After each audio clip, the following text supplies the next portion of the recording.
Bem-vindos a mais um vídeo aqui do nosso canal. Eu gostaria de pedir, se você ainda não é inscrito, que você se inscreva e ative o sino de notificações que fica aí na frente do painel. Seleciona a opção todas para que você não perca nenhum vídeo que nós colocarmos aqui no nosso canal. Você sempre será avisado por notificações quando tiver um conteúdo novo aqui no nosso canal.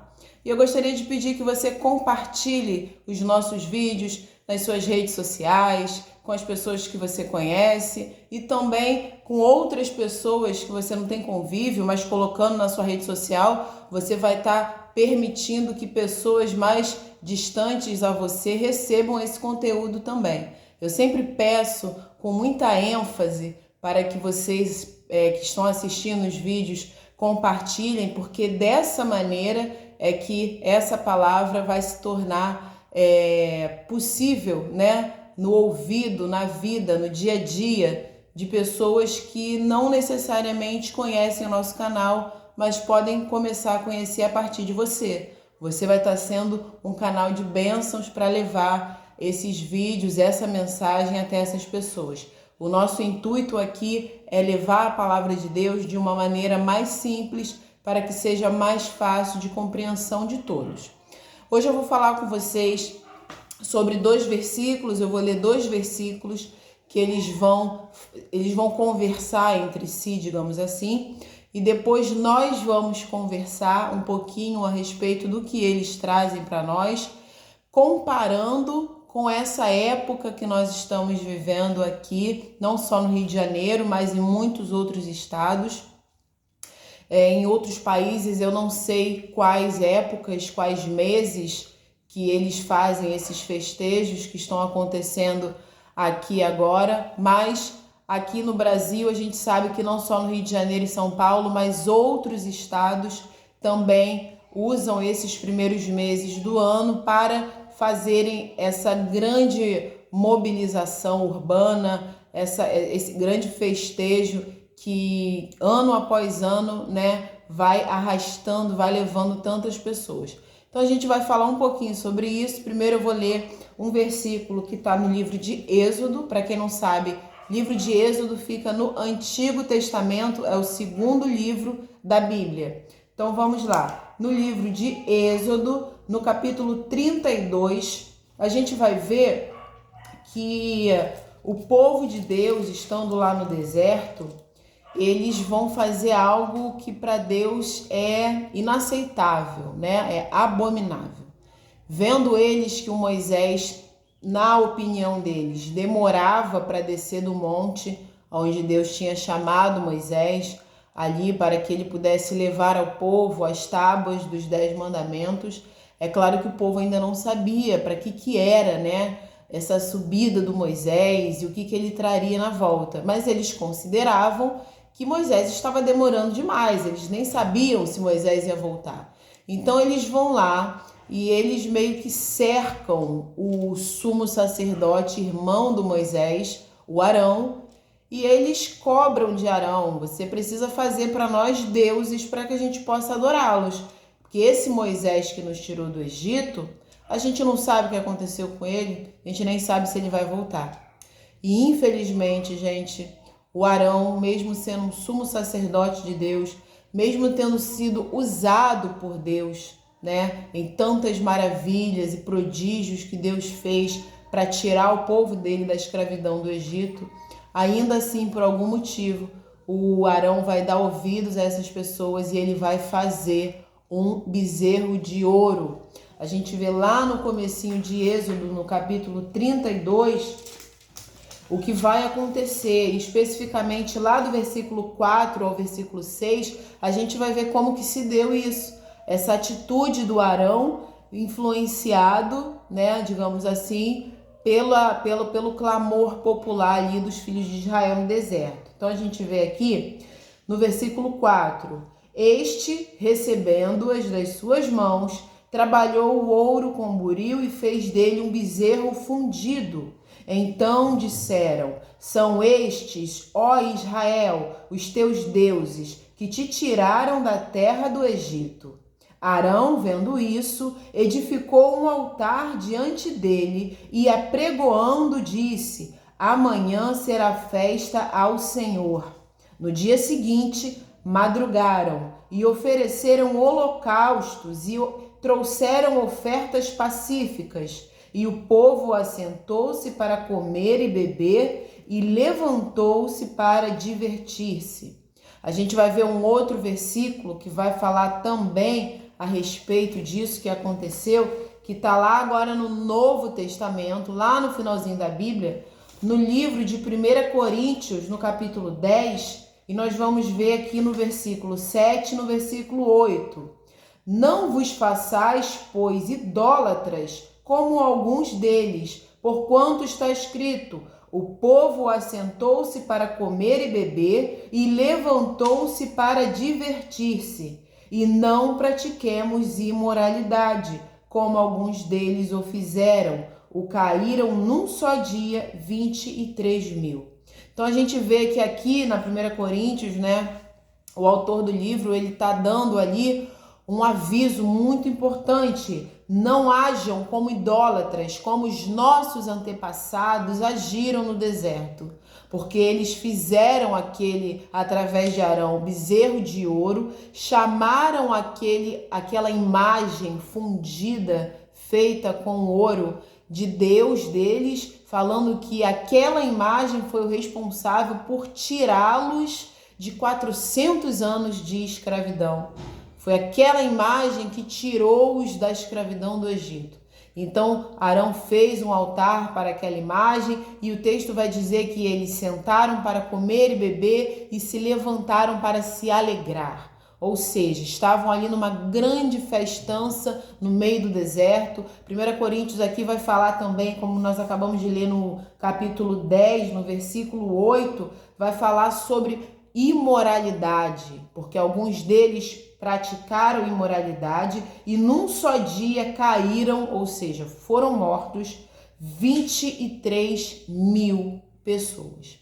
Então a gente vê aqui nesses dois textos falando a respeito de uma das quedas dos filhos de Israel, Eles não tiveram temor e respeito a Deus, mesmo depois de tudo de maravilhoso que Deus fez por eles. Ainda assim, eles se deixaram levar por uma necessidade da carne. Por que eu estou falando necessidade da carne?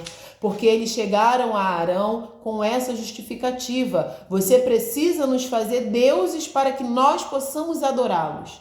Deus tirou os israelitas do Egito, mas o Egito ainda estava dentro dos israelitas. Eles aprenderam lá na terra do Egito, junto com os egípcios e a sua cultura milenar, a adorar deuses estranhos. Então, quando eles se veem numa situação em que eles eram necessariamente obrigados a confiar e esperar apenas em Deus, e eles não têm mais ao redor deles todas aquelas imagens e todos aqueles deuses falsos que eles se acostumaram a adorar por causa da convivência com os egípcios, eles se viram perdidos, eles se viram meio que como órfãos. Então eles vão falar para o Arão: você precisa fazer para nós deuses que nós possamos adorar. Eles ainda não tinham compreendido, eles ainda não tinham aceitado que agora, com o Deus de Israel se relacionando intimamente com eles, toda adoração que eles deveriam prestar seria apenas para o Deus de Israel e para ninguém mais. E a adoração a Deus não se baseava em fundir imagens, em fazer imagens, estátuas, colocá-las em cima de um altar para reverenciá-las, para adorá-las, porque o Deus de Israel, desde o princípio, quando eles começaram a ver os prodígios de Deus, eles já sabiam que o Deus de Israel não teria rostos para que eles pudessem reproduzir, não teria um corpo para que eles pudessem reproduzir com arte de carpintaria, de artífice, seja na madeira, ou seja em barro, ou esculpindo pedra. Eles sabiam que a adoração verdadeira ao Deus de Israel seria uma adoração vinda do Espírito, não dependendo de imagens feitas por mãos humanas. Então o texto vai dizer que eles se corromperam rapidamente e eles festejaram em grande alegria.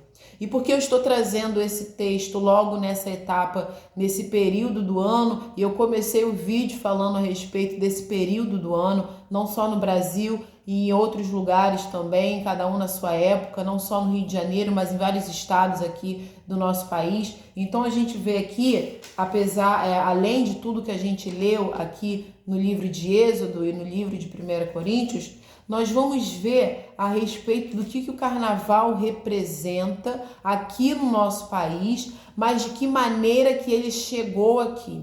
Então a gente vê que ele chegou aqui através dos portugueses e a princípio ele não era nominado como carnaval, ele era nominado como intrudo, que é uma palavra latina e significa entrada. E o que consistia esse período do intrudo? Era um período onde basicamente as pessoas sujavam umas às outras. Então a gente já pode ver aí que o intuito daquela festança, o intuito daquela manifestação era que uma pessoa sujasse a outra, fosse ali com farinha, fosse com outros tipos de alimentos. O intuito era um sujar o outro, era dessa maneira que as pessoas participantes brincavam, digamos assim, o intrudo. Depois o intrudo ele foi substituído pelo que hoje nós conhecemos como o carnaval, que também é uma palavra latina, carnis levale, que a gente traz para a nossa língua como carnaval, né? Que nada mais é do que retirar a carne, né? Isso foi colocado ali no período entre o Natal e a Páscoa, o que se considera o período do Natal e o período da Páscoa, é introduzido o carnaval, né? Para a retirada da carne, para que dessa maneira, dentro daquele período ali, as pessoas pudessem, digamos assim, aproveitar aquele momento para levar ali a necessidade da sua carne, né? E ao mesmo tempo para determinados segmentos religiosos, digamos assim, para não precisar nominá-los, né? Que eles têm a quaresma e tudo mais. Então era meio que uma medida de fazer com que tentasse ali controlar os impulsos da carne, né? Então a gente vê que antes o intrudo, né, com toda aquela sujeira de um sujando o outro e seguidamente sendo substituído pelo carnaval, que a gente não precisa nem dizer, né? Ele por si só já é sujo por vários aspectos, né? Não apenas o físico mesmo, mas por vários sentidos. E a gente vê lá como a gente leu em 1 Coríntios, no capítulo 10, no versículo 8, né, falando a respeito de imoralidade. E no versículo 7 nós vamos ver também a respeito da festança, que eles comiam, bebiam e se levantavam para festejar, toda aquela folia, toda aquela farra. A gente não tem como não associar, né? Não comparar, ainda que no nosso imaginário, aquilo que os filhos de Israel fizeram, os que caíram, porque a gente nunca pode generalizar, né? Os que se corromperam, aquela folia, né, misturada com imoralidade, com orgia, bebedeira, comedice, toda aquela farra que eles fizeram, né? Achando que não tinha nada demais, é bom a gente destacar isso, né? Porque eles acreditavam que eles estavam fazendo uma festa a Deus. O próprio Arão, no dia anterior, vai falar: amanhã será festa ao Senhor. Então, para eles não estavam fazendo absolutamente nada de errado, por mais que Deus já tivesse mostrado e alertado a eles de que Deus não aprova e não aceita idolatria. Colocar qualquer pessoa, qualquer ídolo, qualquer imagem, qualquer objeto, qualquer ser no lugar dele para prestar culto, prestar adoração, para idolatrar, para venerar. Deus não aceita que a glória dele seja dividida com qualquer outro ser. Por isso que ele não nos obriga, mas ele nos coloca ali uma escolha: ou adore somente a Deus, ou adore a outros deuses estranhos, a qualquer outra coisa ou pessoa, mas você não pode adorar a Deus juntamente adorando a deuses estranhos e a outras coisas. Então a gente vê que para eles estavam festejando, se alegrando, comemorando, sem cometer nenhum tipo de ato que vai desagradar a Deus.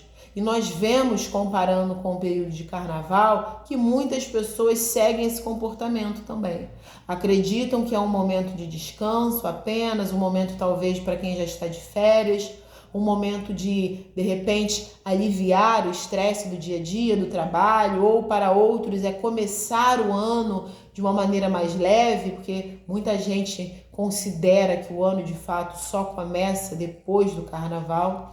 Então, muitas pessoas hoje e nos dias anteriores que já começaram algumas manifestações e nos próximos dias também, muitas pessoas elas não veem nenhum tipo de problema em se entregarem a tudo o que essa festa representa, né? A esse clamor, a esse apelo carnal da sexualidade, muita pouca roupa ou roupa nenhuma, né? O excesso de bebidas alcoólicas, entre outros elementos entorpecentes, o excesso de sexo descontrolado de uma maneira totalmente leviana, descompromissada, com indivíduos que na maioria das vezes sequer se conhecem.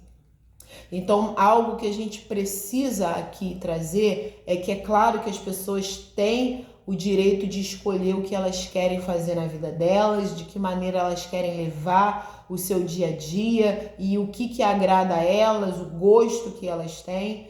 A questão não é essa. A questão é que quando a gente traz, né, à luz, quando a gente para analisar o que representa de fato esses festejos que acontecem muito aqui no Brasil no começo do ano e acontecem em outros países, cada um na sua época determinada, a gente precisa considerar o que de fato representa, o que existe dentro desses festejos que não podem apenas ser considerados como uma época de festa, uma festa inocente, uma festa amigável, uma festa que não tem nenhum tipo de coisas nocivas ou coisas que vão agredir até mesmo moralmente, né? Ninguém é obrigado a passar por um lugar e ver pessoas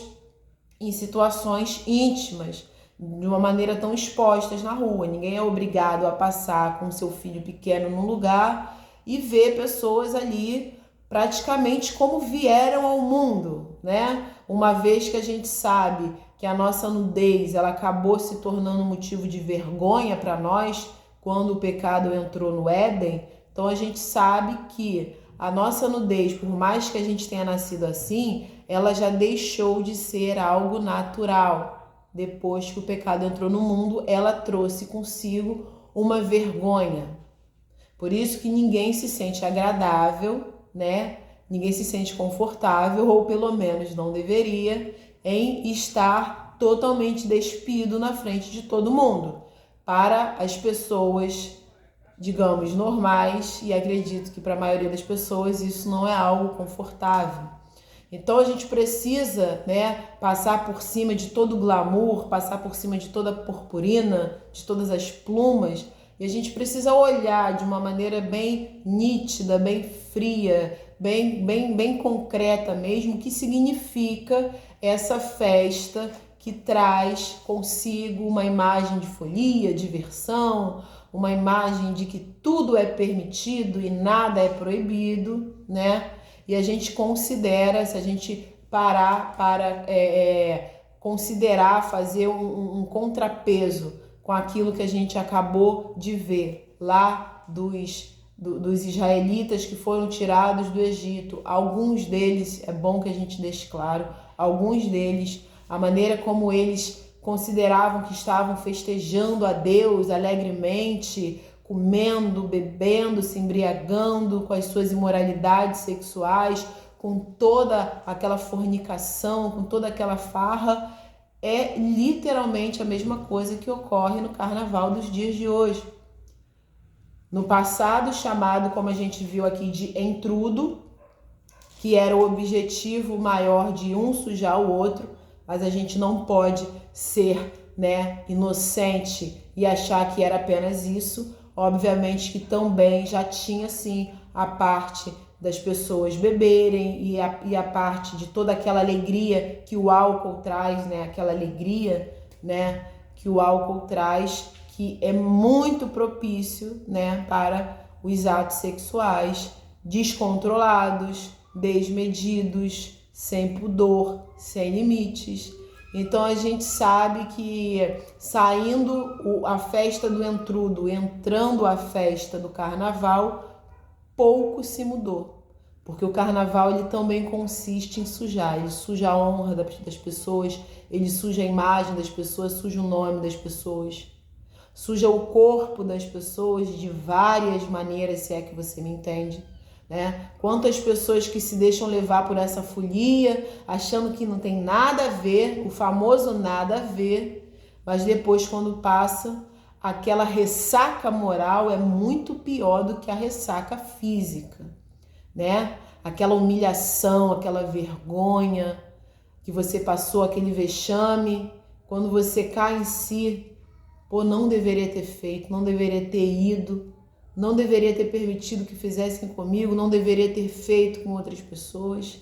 E aí você vai já, aquilo que era para você, que você achou que fosse começar o seu ano de uma maneira leve, feliz, já vai começar o seu ano com peso na consciência, com uma ressaca moral, com constrangimento, com arrependimentos, com prejuízos físicos, prejuízos monetários, Quantas pessoas saem do carnaval trazendo uma gravidez indesejável, trazendo doenças, E depois disseminando, espalhando essas doenças para outras pessoas que sequer gostam de carnaval, Quantas pessoas casadas que o cônjuge está em casa, não gosta de carnaval, ou está curtindo uma praia, gosta de fazer outra coisa, e vai lá, se entrega a toda aquela carnalidade do carnaval e leva de volta para casa o quê? Doença para o seu cônjuge. Infelizmente, isso acontece mais do que você possa imaginar. Então, pegando o exemplo aqui desses homens e mulheres do passado que foram punidos, a gente viu ali que 23 mil num dia só caíram, ou seja, foram mortos por conta da sua imoralidade, da sua idolatria, achando que nada a ver se eu festejar, me alegrar, beber, comer e fizer tudo aquilo que a minha carne desejar. É isso que o carnaval traz para as pessoas. Muito diferente ali, do significado de retirar a carne, tentar conter as pessoas. A gente sabe que não tem nada disso, de você tentar se policiar. Pelo contrário, no carnaval tem gente que espera o ano inteiro, se segura para soltar tudo o que estava guardando na época do carnaval. Soltar tudo aquilo que não presta. Então, eu quero dizer algo para você, independente se você pensa que, mas ninguém tem nada a ver com a minha vida, eu faço o que eu quero, me visto como quero, vou onde eu quero. Você precisa compreender que a tua vida espiritual é muito mais valiosa que a tua vida carnal. Porque a tua vida espiritual, ela não tem prazo de validade, não. Ela não vai expirar. Agora, a tua vida carnal, ela tem sim. Ela tem uma etiquetinha com uma data de validade, que você não conhece, mas está ali. E no dia certo, não tem o que possa fazer. Essa validade vai expirar. E o que vai sobrar é a tua vida espiritual. E aí você vai parar para pensar só depois, o que eu fiz com a minha vida espiritual? Será que ainda dá tempo de eu me consertar? Será que ainda dá tempo de eu aceitar a Jesus como Senhor da minha vida, para Ele conduzir a minha vida? Será que ainda dá tempo de Deus me salvar? A gente sabe que a salvação de Deus é para todos, mas ela tem um prazo. É importante que a gente lembre disso, ela tem um prazo. A palavra de Deus diz, o próprio Senhor falando, busca o Senhor enquanto se pode achar. Enquanto se pode achar. Haverá um momento em que não será mais possível encontrar a Deus. Então eu faço esse convite, não querendo me meter na sua vida, não querendo me meter nos seus gostos, mas te faço um convite, reflita. Até mesmo você que está aí agora se arrumando todo, se preparando para curtir aquele blocão de carnaval, não sabe nem que dia vai voltar para casa. Faça uma experiência, comece a analisar como que é o seu comportamento nesses lugares, nessa época do ano, como que é o seu comportamento ao longo do ano, nos outros períodos. O que te traz de benefício essas festas do carnaval? O que traz de benefício para a sua saúde física e mental? O que traz de benefício para a sua vida espiritual? O que traz de benefício para o seu relacionamento, se você tem um marido ou uma esposa ou um noivo? O que traz de benefício para os seus filhos? Você consegue manter a sua moral com os seus filhos? Você consegue manter a admiração dos seus filhos com as coisas que você faz na época de carnaval? Se tua filha ou teu filho forem na rua e te verem e te ver fazendo o que você costuma fazer, fazendo aquilo que você gosta de fazer na época de carnaval, agindo da maneira como você age, seus filhos eles vão continuar tendo honra de você como pai ou como mãe? Eles vão continuar te admirando? Eles vão continuar olhando para você de uma maneira positiva ou eles vão sentir vergonha? Nossa, eu não sabia que meu pai era assim, que vergonha. Nossa, eu não sabia que a minha mãe fazia isso, eu tô com vergonha da minha mãe. Você já pensou nisso? Então, eu não quero me meter na sua vida, mas como cristã, é o meu dever falar para você. Abra os olhos. Será que realmente, no meio do carnaval, nessa festa, onde tantas coisas ruins no mundo espiritual acontecem, tanta oferta, tanta aliança é fechada nessa época do ano, tanto trabalho espiritual é feito,